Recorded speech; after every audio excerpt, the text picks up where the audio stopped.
So we got that unit calculated for the slope, but what on earth does it mean? Well, here's the thing.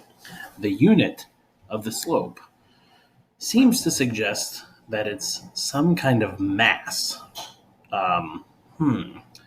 The slope of the line is mass? That seems bizarre. If only I knew the mass of the object. Oh, wait. I do.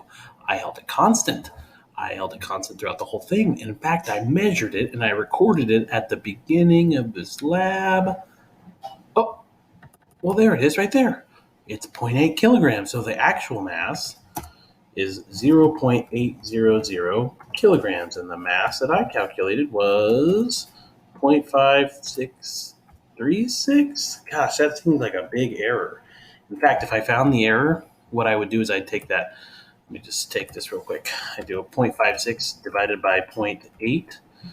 And so this would be how much correct I am. So basically a 30% error. That seems way too big to be on a simple lab that was pretty well done by me, if I don't say so myself. That seems like a fairly large error. And in fact, this is not, the slope of the line is not equal to the mass.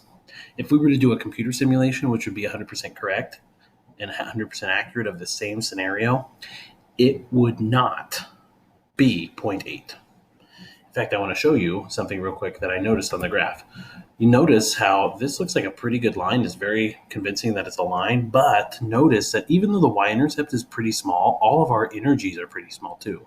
Like almost all of the energies are under 0.1. And so that is somewhat of a sizable energy. And notice by just looking at the graph, you can see it's somewhat sizable. There's some error involved in this, whether it be from just the sensors themselves or something like that. Maybe me not reading exactly the right spring displacement, something like that. There's some kind of error. If this were a 100% perfectly done simulation, what we would have seen was not a slope of 0.8, but instead we would have seen a slope of 0.400 kilograms. In other words, it's not the mass, it's half of the mass. So this is what we should have gotten, and this is what we actually got.